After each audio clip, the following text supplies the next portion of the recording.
Saya pikir apa yang kamu mulai ini adalah sebuah revolusi besar. Meningkatnya antisemitisme menghadirkan tantangan bagi komunitas Yahudi global yang belum pernah ada sebelumnya. Yang paling nyata saat ini adalah ancaman fisik yang nyata dan sudah di depan mata. Eyal Ostrinsky adalah ketua baru Karen Kayemeth, Le Yisrael Jewish National Fund. Singkatnya, KKL-JNF atau seperti yang kami sebut dalam bahasa Ibrani, Kakal. Selamat datang di studio JNS, Eyal. Jadi, Anda mulai menjabat pada bulan Januari. Saya rasa Anda adalah ketua termuda KKL sepanjang sejarah. Memang, Jadi itu pencapaian yang luar biasa. Dan Anda memiliki beberapa rencana revolusioner, terutama terkait diaspora, Futsot. Mari kita mulai dengan itu. oke. Ya, menurut saya jika Anda melihat tantangan yang dihadapi oleh KKL, Anda pada dasarnya perlu menyesuaikan diri dengan tantangan yang dihadapi oleh dunia Yahudi. Dan Anda tidak bisa mengatakan bahwa keadaan dulu sama dengan keadaan sekarang. Fakta bahwa meningkatnya antisemitisme menghadirkan tantangan bagi komunitas Yahudi global yang sebelumnya belum pernah ada. Saat ini ancaman fisik yang nyata dan langsung, serta terkadang bahaya terhadap nyawa manusia di komunitas Yahudi di luar negeri memberikan tantangan yang belum pernah kita hadapi sebelumnya, seperti yang sudah saya katakan. Dan kita pada dasarnya perlu menyiapkan program-program yang membantu komunitas kita menghadapi dampak antisemitisme seperti belum pernah terjadi sebelumnya. Dan oleh kerana itu, kita akan berinvestasi besar-besaran dalam keamanan Yahudi, ketahanan komunitas dan kesiapsiagaan darurat. Isu-isu di mana kita belum cukup hadir selama 5 tahun terakhir, bahkan sebelum itu. Bersamaan dengan pengembangan kepemimpinan Yahudi di dalam komunitas Yahudi, gerakan pemuda, kampus, dan tempat-tempat lain di mana kita membutuhkan kepemimpinan Yahudi yang kuat untuk membuat kita tetap teguh menghadapi tantangan-tantangan yang kita hadapi. Sekarang, orang-orang akan berkata, kenapa Kacol menginvestasikan dana yang besar di diaspora? Biasanya justru sebaliknya, diaspora yang memberikan uang ke Israel. Pada dasarnya, inilah alasan mengapa kita sekarang perlu berinvestasi di diaspora. Fakta bahwa orang Yahudi di seluruh dunia, pada dasarnya, telah menyumbangkan dana yang sekarang digunakan KKL ketika menggunakan tanah Israel dan pendapatannya. Tanah-tanah itu dibeli oleh umat Yahudi di seluruh dunia. Dan sekarang kita perlu membalasnya. Kenapa? Karena saat ini, hubungan antara orang Yahudi di seluruh dunia dan Israel seharusnya tidak hanya didasarkan pada donasi dan dukungan orang Yahudi di seluruh dunia kepada Israel. Israel sebagai negara bagi bangsa Yahudi, sebagai tanah air bagi bangsa Yahudi, saat ini perlu berdiri di samping orang-orang Yahudi, komunitas Yahudi di seluruh dunia, dan membantu mereka menghadapi tantangan yang telah berkembang pesat dalam beberapa tahun terakhir. Jadi saat ini kita harus melakukannya. Dan salah satu tantangan terbesar, seperti yang Anda tahu, sejak 7 Oktober adalah meningkatnya antisemitisme di seluruh dunia. Dan Anda telah memutuskan untuk mengatasi masalah ini juga. Dengan cara apa? Pertama-tama, kami telah menggandakan jumlah uang yang kami investasikan setiap tahun dalam anggaran operasional kami untuk memerangi antisemitisme dan mengembangkan kepemimpinan di kampus-kampus. Saat ini, situasinya paling sulit bagi orang Yahudi di seluruh dunia. Dari 3 juta shekel per tahun menjadi 6 juta shekel setiap tahunnya. Selain itu, kami akan melakukan 2 hal. Pertama, kami akan berinvestasi besar-besaran dalam upaya yang dilakukan oleh organisasi Yahudi untuk memerangi antisemitisme dan mengembangkan kepemimpinan Yahudi di kampus-kampus dan seterusnya. Kami akan menginvestasikan sekitar 10 hingga 20 juta shekel untuk mendukung organisasi Yahudi yang melakukan hal tersebut. Dan di sisi lain, kami sedang mempertimbangkan untuk membangun kemitraan dengan Badan Yahudi, membentuk pusat global untuk keamanan Yahudi, ketahanan komunitas, dan kesiapsiagaan darurat. Dengan investasi sekitar 20 juta shekel setiap tahun dari KKL untuk bekerja sama dengan komunitas Yahudi di seluruh dunia, di mana terdapat sekitar 200 orang Yahudi atau lebih, dan Anda perlu membantu mereka dan para pemimpinnya agar lebih sadar, lebih siap, dan lebih tanggap menghadapi tantangan tersebut. Jadi inilah hal-hal yang sedang kami pertimbangkan, yang sedang kami lakukan sekarang dalam menghadapi dampak dari antisemitisme. Sekarang mari kita kembali ke misi awal Kacol. Misi kalau boleh dibilang, yaitu sebagai organisasi lingkungan terbesar di Israel. Dan di antara hal-hal lainnya, Anda menginvestasikan banyak uang dan Anda memiliki anggaran besar. Dan tolong koreksi saya jika saya salah, tetapi Kacol memiliki 13% tanah di Israel. Anda berinvestasi dan membantu mengembangkan serta membangun kembali komunitas yang terdampak oleh peristiwa 7 Oktober sekarang, terutama di utara dan selatan. Jika saya boleh, saya ingin sedikit mengkoreksi Anda. Tentu. Dan saya ingin mengatakan bahawa tujuan pertama KKL bukanlah menjadi organisasi lingkungan, melainkan organisasi permukiman. Kita perlu mempromosikan permukiman di utara dan selatan, Galilea, Negev, wilayah Arava, daerah sekitar Gaza, wilayah perbatasan utara dan dataran tinggi Golan. Ini adalah tujuan utama dan sasaran utama kita. Selain itu, menjadi Dinas Kehutanan Nasional Israel adalah tujuan kedua kita. Dan yang ketiga adalah, katakanlah, menjadi organisasi lingkungan. Jadi pertama, yang ingin saya katakan adalah ketika saya mulai menjabat, saya harus memikirkan ke mana KKL seharusnya menuju. Dan saya bilang, kita perlu memfokuskan kembali upaya kita pada misi inti tersebut. Dan kita perlu membuat rencana strategis untuk berinvestasi di utara dan selatan. Kita perlu berinvestasi besar-besaran di hutan kita, meningkatkan jumlah hektar yang pada dasarnya digunakan untuk kehutanan. Dan di dalamnya, kita perlu menanam lebih banyak pohon dan menciptakan lebih banyak infrastruktur agar masyarakat bisa datang ke hutan kita. Semua itu adalah misi inti kita dalam hal kehutanan. Dan soal permukiman, itulah yang saya bicarakan. Kita juga perlu berinvestasi pada waduk air untuk mendukung pertanian di perbatasan utara dan selatan. Kita juga perlu berinvestasi dalam upaya penanganan perubahan iklim di kota-kota dan di hutan kita. Dan semua itu adalah misi utama kita saat ini bersamaan dengan pendidikan Yahudi. Seperti yang telah kita bicarakan tentang investasi di diaspora dan upaya pendidikan Yahudi di Israel. Inilah bidang utama yang menjadi fokus kami pada periode ini. Dan bagaimana peristiwa 7 Oktober memengaruhi hal itu? Sejak 7 Oktober, upaya di utara dan selatan menjadi jauh lebih, harus saya katakan, berdampak langsung dan menjadi kebutuhan mendesak. Yang berarti KKL harus dan wajib hadir untuk komunitas-komunitas yang telah dibantai, diculik dan dihancurkan pada 7 Oktober.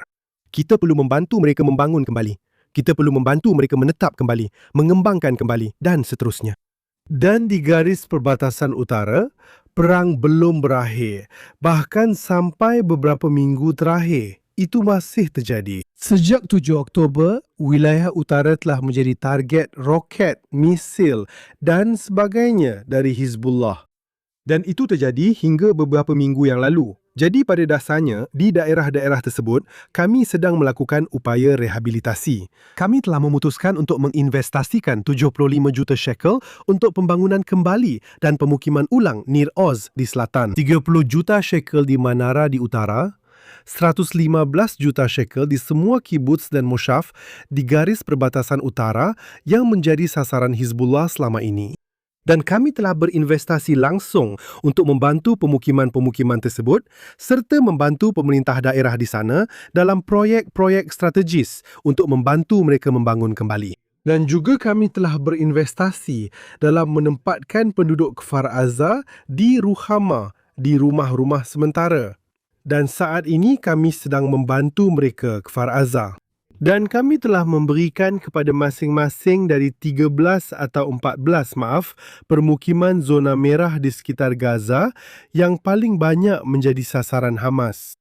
Untuk masing-masing dari mereka, kami telah membawa kawasan pengembangan permukiman, rumah-rumah sementara untuk menampung para pemuda, orang dewasa dan kelompok-kelompok yang ingin datang dan menetap di daerah-daerah tersebut.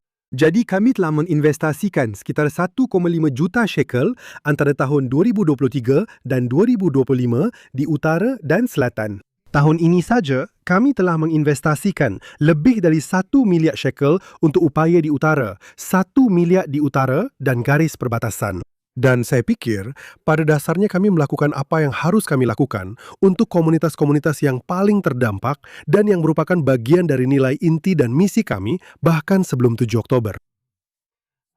Salah satu isu yang lebih kontroversial yang muncul sejak Anda menjabat sebagai ketua, saya rasa itu pada bulan April, adalah adanya laporan di media berbahasa Ibrani bahwa Anda telah memutuskan, atau setidaknya Kacol telah memutuskan, untuk menghentikan pendanaan pertanian di Yudea dan Samaria, dan Anda mengatakan bahwa itu tidak sepenuhnya benar. Tidak, saya tidak mengatakan itu tidak sepenuhnya benar. Lahan pertanian di Yudea dan Samaria, kami tidak akan mendukungnya.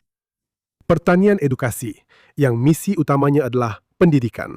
Dan mereka bekerja dengan para pemuda yang berisiko di sana dengan upaya untuk pada dasarnya membawa mereka kembali ke komunitas mereka dan bukan membawa mereka ke pertanian. Di sana kami akan mendukung. Masalahnya bukanlah garis hijau, ya atau tidak. Masalahnya adalah inti dari pertanian itu sendiri. Pertanian edukasi. Ya, lahan pertanian di mana terkadang suasananya tidak disepakati semua pihak, bisa dibilang. Itu penuh kekerasan dan karena itu kami tidak akan mendukungnya. Namun para kritikus kembali dan berkata, Anda telah mengubah kebijakan organisasi. Dan bagaimana Anda menanggapi mereka? Pertama-tama, kebijakan yang diterapkan pada tahun 2022 adalah untuk mendukung pertanian edukasi. Beberapa orang mengambil kebijakan itu dan pada dasarnya mulai mendukung lahan pertanian di Yudea dan Samaria. Sekarang, ini bukanlah inti dari apa yang kami maksudkan untuk dilakukan. Kami telah berhenti melakukan itu ketika pemerintahan Biden pada dasarnya memberikan sanksi terhadap beberapa pertanian tersebut. Jadi, kami sudah berhenti. Dan untuk memperbarui upaya tersebut, kami telah sepakat bahawa itu hanya akan dilakukan di pertanian edukasi yang merupakan sebahagian kecil dari pertanian dan bukan di lahan pertanian yang memang bukan tujuan kami. Dan itu bukan bagian dari misi inti kami. Jadi sekali lagi, izinkan saya, demi pembaca JNS dan juga penonton yang belum begitu memahami seluk-beluk perdebatan ini. Tapi Anda sudah menjabat selama 2,5 tahun sebagai perwakilan dari Partai Buruh. Dan setelah itu Anda akan diikuti oleh perwakilan dari Likud. Saya tidak mewakili Partai Buruh. Saya mewakili seluruh blok liberal. Tapi Anda dipilih sebagai calon atau bukan untuk Partai Buruh? Tidak. Tidak. Saya mewakili seluruh blok liberal sebagai kandidat yang telah disepakati. Saya tidak mewakili satu partai pun. Dan orang yang akan menggantikan Anda akan menjadi perwakilan. Atau seharusnya menjadi perwakilan dari unsur Likud.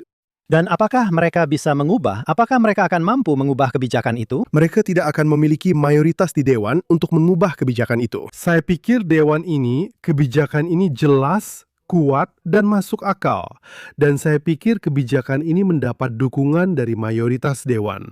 Dan kami juga telah mencapai kesepakatan dengan elemen-elemen di sayap kanan yang mendukung upaya tersebut. Dan kami telah sepakat untuk hanya bekerja di pertanian pendidikan. Jadi cara kerja KKL adalah melalui Dewan yang terdiri dari 37 orang. Dewan terbesar dari semua perusahaan di Israel, harus saya akui. Dan Dewan ini mewakili orang-orang dari seluruh spektrum Zionis. Yang berarti ada perwakilan dari kalangan religius, Zionis religius. Partai Smotrich kecil dari kanan, hingga Meretz dan Buruh yang sekarang disebut Demokrat di kiri. Ultra-ortodoks Haredim di satu sisi, Yahudi reformasi dan konservatif di sisi lain. Ini adalah dewan yang sangat beragam dan karena itu juga sangat rumit. Dan inilah mengapa saya berusaha untuk tidak melakukan hal-hal yang di luar konsensus dan mencuba fokus pada area-area yang disepakati bersama. Dan kami bekerja sangat-sangat keras pada isu-isu yang belum kami sepakati untuk mencapai solusi yang mewakili konsensus. Jadi sekali lagi, saya sudah meliput KKL selama bertahun-tahun, dan menurut saya, apa yang Anda lakukan itu cukup revolusioner. Anda memulai sebagai pria muda, seorang ayah dari 2 anak, seperti yang Anda katakan. Saya pikir Anda berusia 40, Anda berulang tahun ke-42 di bulan Juni, Mazal Tov. Terima kasih. Saya pikir apa yang Anda mulai adalah sebuah revolusi besar di organisasi yang sangat tua ini, yang dulu biasa kita beri sumbangan. Anda tahu, dulu kami biasa memasukkan uang ke dalam kotak JNF untuk Anda.